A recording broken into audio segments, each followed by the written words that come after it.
Τώρα μαζί μας τον Νίκο Αλέφαντο. Ευχαριστούμε, καλέσατε, είστε φοβεροί όλοι. Ρε. Και εσύ Κέσα και εσύ Πολυχρονίδη. Θα διαβάζω, ακούω στα ραδιόφωνα, είστε πολύ μεγάλοι. Ρε. Τιτανοτεράστιοι, τετανομέγιστοι, πιο τσαμόπλος για ιδέες εδώ πέρα. Και η κοπελιά εδώ πέρα την παρακολουθώ. Ρε. Μακάρι να πηγαίνουν οι άνθρωποι μπροστά, ρε, καινούρια φοβερή εκπομπή. Ρε. Τι να πω, και αυτή κολοσσίος ο Μητσικός, φωτομένος ο τίτλος. Ο Γιώργος Σφύριξε, φανταστικός, τα πάντα όλα να πούμε. Τι να λέμε τώρα. Ευχαριστούμε. Τα πάντα όλα, ναι. Σας καλέσαμε απόψε σε μια δύσκολη ημέρα. Όπου κυριαρχεί η κρίση στις οικονομικές αγορές. Λοιπόν, άκου να μαθαίνει, σωστά το είπατε. Ευτυχώς ο Νίκες στην Ιαπωνία τα κλειστό σήμερα. Νικαίοι. Άκου να μαθαίνεις, πες το και έτσι. Και ο έξτρα εντάξει εκεί θα τη φοβερείς διακοιμάσαι στη Γερμανία.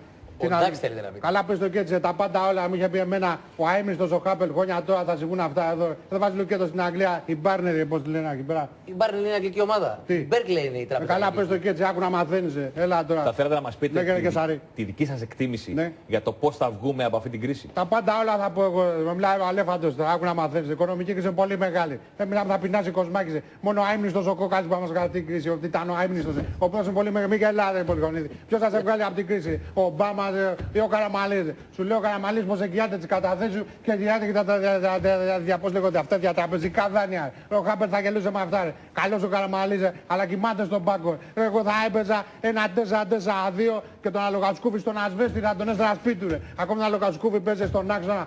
Πότε θα παίζει τον Αλογασκούφι. Πώς ακόμα θα βλέπω υπουργούς να παίζουν τη Μισένε και αυτά τα πράγματα. Γελάει ο κόσμος. Τα πάντα όλα. Κρατάμε την ανάλυση. Τι να κρατήσουμε και σας να πούμε. Κρατάμε την ανάλυση σας. Ναι. Επειδή όμως δεν έχουμε πάρα πολύ. Σε τάιζα μπιφτέκα με τον Μπουρουπουπού και τον άλλο εκεί πέρα τον Καρπετόπια. Τα λέμε όλα τώρα. Σε παρακαλώ τώρα. Σε παρακαλώ τώρα. Ακού να μαθαίνεις, θα μαθαίνει ο κόσμος τώρα. Έλα και Σάρι. Θυμάσαι που σε έπαιρνα το χεράκι. Θυμάμαι. Έλα που πίνακες τώρα εκεί πέρα. Σε παρακαλώ τώρα. Λέγε. Επειδή δεν έχουμε πολύ χρόνο. Να μην γελάς τώρα κι άλλος εκεί πέρα. Πολύ χωνίζεις τότε το παοξί που και στραγάλια εκεί πέρα στην Τούμπα. Να με τον έκανε άνθρωπο. Λέγε ρε Γεσάρι.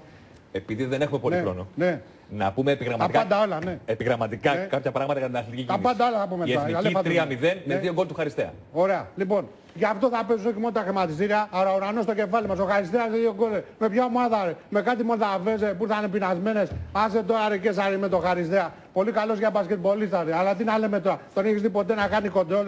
Ρε σε μόνο να ανακαλυφθεί το αυτόματο κοντρόλ θα το πετύχει. Αν είναι καλός παίκτης να βάζει 10 γκολ με την Ιρεβέρ για να τη σώσει. Με τις Μολδαβές τώρα. Σοβαροί να είμαστε τώρα. Τις Τιτίκες και τις άλλες πριμαντώνες. Σε παρακαλώ.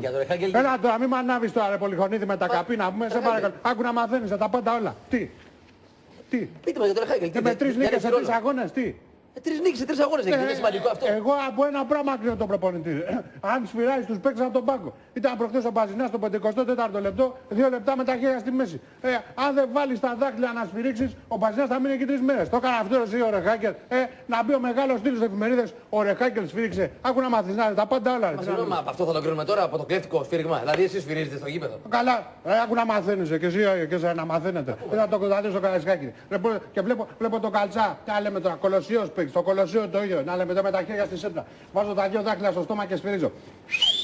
Σφύριξα τόσο δυνατά ρε, που έφυγα από την έξοδο 7 τα καταμάρια την είδα. Τι να λέμε τώρα ρε. Έφυγε ο ηλεκτρικός για την Κηφισιά ρε, τα λεωφορεία για τα ταμπούρια. Με τον Αλέφαντο μιλάτε τώρα, άκου να μαθαίνετε. Τα πάντα όλα ρε, τα πάντα όλα ρε. Το κρατάω τον τίτλο μέχρι σήμερα στο φως ρε. Ο Νικόλας σφύριξε, τι να λέμε τώρα. Να επανέλθουμε στο Χαριστέα. Τι να επανέλθουμε και στα φάση εσύ καμία από τον πατέρα στο Εγάλο εκεί πέρα. Θυμάσαι που γίνει, του χαρίσει μια μπουφλά και ο πέλος μπροστά ρε. Είμαστε παλίτσα πρώτα ρε, τα πάντα όλα, άκου να μάθεις ποιος Χαριστέας ρε. Τα ζάμου αργά ρε, σε τεφόρο και τρέχει με τεκεντέα το φωτός αλλά το βράδυ ρε. Σοβαροί να είμαστε τώρα ρε και Σάρι. Άνθρωπος που πήγε για το χρυσό καλάμι ρε. Με τον Αλέφαντο μιλάτε τώρα, παιδιά. Έλα κάντε καμιά σοβαρή ερώτηση. Αν είμαστε μπαλίτσα εκεί πέρα. Αν και όπως σας βλέπω τώρα ξενιστικωμένοι είστε, πάτε σας τα ίσω εκεί πέρα. Όπως και τους Μακόπουλους, τους Βέργες εκεί πέρα και τους όλους πραγουδάκιδες. Έλα πάμε σας τα ίσω εκεί πέρα. Ρε. Άντε που πεινάτε εκεί πέρα λιγούρια να πούμε. Άντε πάμε ρε, πάμε. Έλα πάμε. Πραγουδάκι, έλα και εσύ ρε. Πάμε όλοι ρε. Έλα κομπελιά πάμε. Τι μπορείς να πάω, ελάτε ρε. Βγάλα μικρόφωνα ρε. Μπιφτέκια ρε. Μπιφτέκια και κοτοσούβλια ρε. Αλέφαντος και τι να λέμε τώρα ρε. Σε παρακαλώ πολύ εκεί πέρα. Τα πάντα όλα θα φάμε όλα. Τα πάντα όλα.